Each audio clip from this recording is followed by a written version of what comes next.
क्या आपने कभी सोचा है रामायण में सीता हरण का असली कारण क्या था? क्या सिर्फ रावण ही जिम्मेदार था या इसके पीछे कोई और भी था? एक ऐसा किरदार जिसकी एक चाल ने पूरी रामायण का दिशा ही बदल दी। दोस्तों, उसका नाम था मरीच। मरीच कोई साधारण राक्षस नहीं था, वह ताड़का और सुंद का पुत्र था। ताड़का जो पहले एक यक्षिणी थी, लेकिन श्राप के कारण वह राक्षसी बन गई। मरीच का जीवन शुरू से ही अंधकार में डूबा हुआ था। उसके पिता सुंद ऋषि मुनियों को परेशान करते थे। एक दिन महर्षि अगस्त्य ने क्रोधित होकर सुंद को भस्म कर दिया।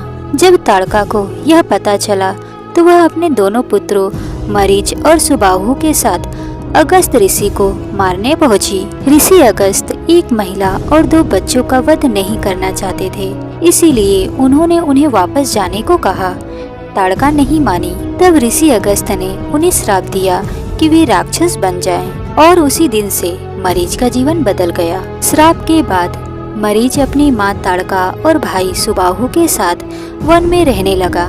वह रोज ऋषि मुनियों के यज्ञ नष्ट करता, उन्हें मारता और आतंक फैलाता। उस जंगल के लोग उस वन को ताड़का वन कहने लगे। वहाँ महर्षि विश्वामित्र का आश्रम भी था, जो इन राक्षसों से बहुत परेशान थे।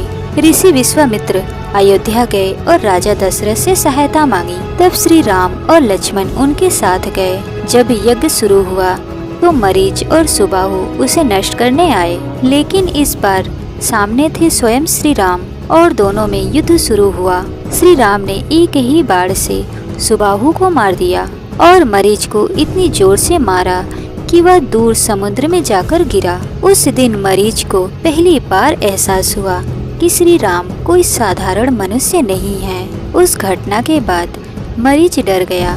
उसने राक्षसी जीवन छोड़ दिया। अब वह भगवान का भजन करता था और शांति से जीवन जी रहा था। लेकिन किस्मत को तो कुछ और ही मंजूर था। एक दिन लंका का राजा रावण मरीच के पास पहुंचा। उसने कहा, मैं सीता का हरण करना चाहता हूँ। यह सुनकर मरीच घबरा गया। उसने रावण को चेतावनी दी, श्री राम से बैर मत लो, यह तुम्हारा विनाश होगा। लेकिन रावण अहंकारी था। उसने मरीच की एक भी न सुनी और यहाँ तक कह दिया, अगर तुमने मेरी मदद नहीं की तो मैं तुम्हें मार दूंगा। अब मरीच के पास कोई रास्ता नहीं बचा और मरीच रावण के साथ पंचवटी पहुंचा। वहां उसने मायावी शक्ति से एक चमकदार सोने का हिरण का रूप धारण किया। वह इतना सुंदर था कि उसे कोई भी देखकर मोहित हो जाए। माता सीता ने जब उसे देखा तो उन्होंने श्री राम से कहा, मुझे यह हिरण चाहिए, और श्री राम उसे पकड़ने के लिए निकल पड़े। मरीच हिरण बनकर भागता रहा और श्री राम को बहुत दूर ले गया। आखिरकार श्री राम ने उसे बाण से मार दिया। मरते समय मरीच ने अपनी अंतिम चाल चली। उसने श्री राम की आवाज में चिल्लाया, हाँ लक्ष्मण बचाओ, हाँ लक्ष्मण बचाओ। कुटिया में बैठी सीता यह आवाज सुनकर घबरा गई और लक्ष्मण को भेज दिया। जैसे ही लक्ष्मण गए, सीता अकेली रह गई और तभी रावण वहां पहुंचा और माता सीता का हरण कर लिया। तो दोस्तों, सीता हरण सिर्फ रावण की ताकत से नहीं हुआ, बल्कि मरीच की चाल से संभव हुआ।